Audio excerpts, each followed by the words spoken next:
Reactive Training Systems. Hey guys, this is Jim with RTS, and I have something I want to talk about today. It's a bit different than what we talked about last week, but it's along the same lines surrounding coaching. And there's a lot of positive feedback that I got from that video, and I'm really happy for that. And I appreciate all of you who reached out to me, telling me, that it was helpful and that was valuable. And so I'm branching out a little bit from there, but still keeping the context related to coaching instead of, programming or whatever it might be. So I was talking to one of my friends on Instagram about how he had been coaching a few people on the side, but he hasn't wanted to market himself. He hasn't wanted to make posts on Instagram or Facebook talking about DMing him for coaching, putting that in the story and all over every day. DM me for coaching at the end of every single post. And I think that's very valid. But I also think that there's a bit of fear to put yourself out there. And I think a lot of beginning coaches experience this fear. A lot of people who are doing anything that requires them to grow, starting from a low point, looking up, it's scary because you're wondering who's looking down on you. You're wondering who's going to judge you. Your family might judge you.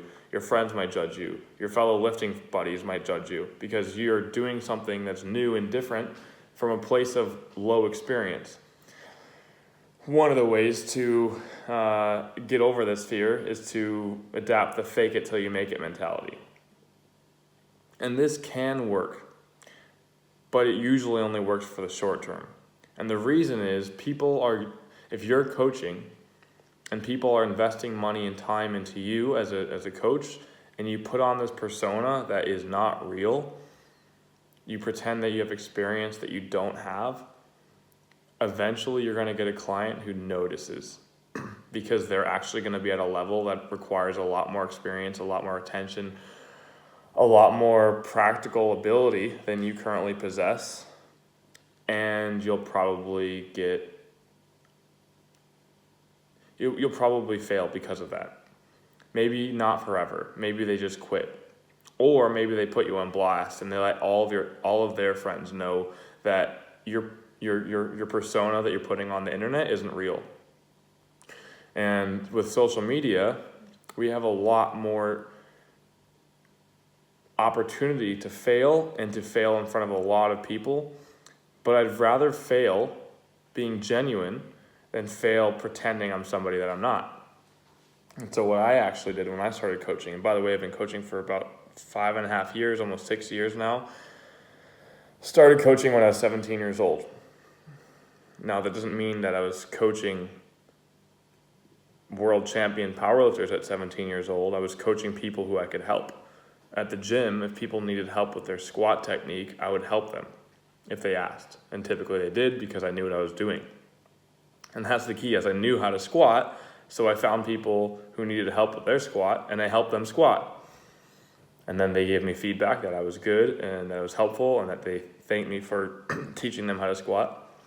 And then once I developed my skills with bench and deadlift, I transferred those into what I could help, and that became part of my coaching experience, my coaching repertoire, the things and the tools in my tool bag that could pull out. Oh, you're not good at squatting, you're not good at benching, you're squatting too wide, you don't know how to breathe properly, there's all these things going on. Well, good thing for you, I've noticed these things and experienced these things, and I can help you. As I grew as a coach and took on more clients, I learned a lot more about myself and about what works and what doesn't work. But a lot of people are afraid of actually going through that process of filtering what works and what doesn't work. As I mentioned in my last video, you have to be okay with being wrong and not knowing what works and what doesn't work, especially if you're starting out. If you've been coaching for a while, this might not be applicable to you, but I think the key takeaway is being genuine. A lot of people are afraid to be genuine because they don't want anyone to think that they were ever weak. And a lot of times this happens when people get really strong and then they get injured and then they stop posting videos of themselves lifting.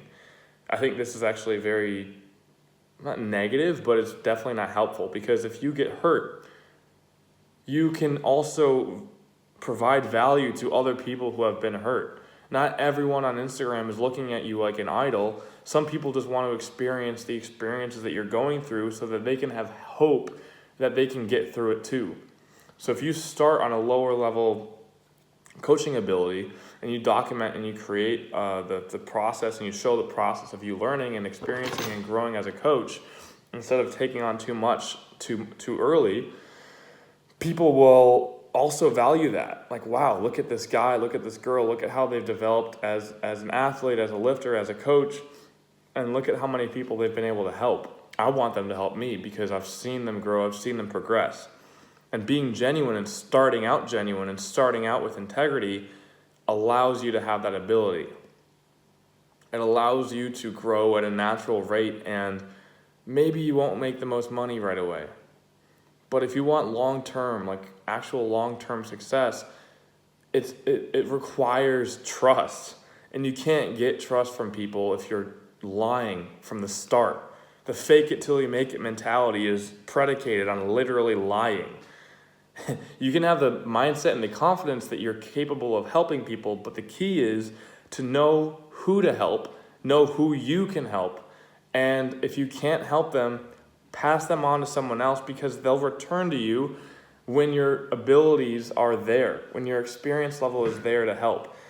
And obviously there's plenty of ways for you to improve your experience and to improve your knowledge. Experience can come from direct one-on-one coaching. It can also come from internships and looking at what other people are doing, other coaches that are experienced, seeing what they do in certain situations and learning from that. There's plenty of courses online that you can learn more about programming, more about coaching, more about business and development. There's books you can read. So if you start from a place of genuineness or being genuine, then you can continue to grow at a natural rate and continue to find more out about yourself and improve as a person and as a coach simultaneously.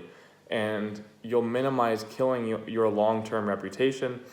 And that's really the point of this video, guys and girls, if you're watching, is being honest with where you are and allow yourself to grow at a relatively natural rate. And by natural, I just mean natural for you. You might start and you might have way more experience than you ever imagined. You might have way more ability than you ever imagined. And the first person you work with might tell 17 of their friends, and 17 of their friends come to you immediately because you're so freaking good at what you're doing. But I promise you that if you start from a place of dishonesty and pretending and faking it till you make it, that you'll likely lose in this industry. Again, this is not to intimidate you. I think this should actually inspire you, because that means you can actually be honest with who you are. The pressure is off. When you're honest with who you are, the pressure is off and you're free to just be you and grow and get better as you grow. And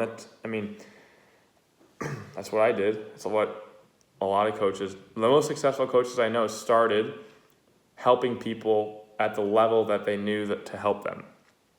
Maybe they pushed themselves a little bit in finding new challenges and learning from experience, but being honest with the client that they don't necessarily know exactly what to do, but that they're willing to work with the client and learn and grow with them.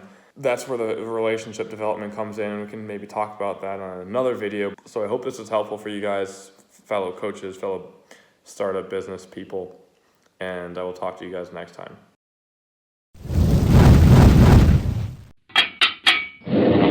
Reactive Training Systems.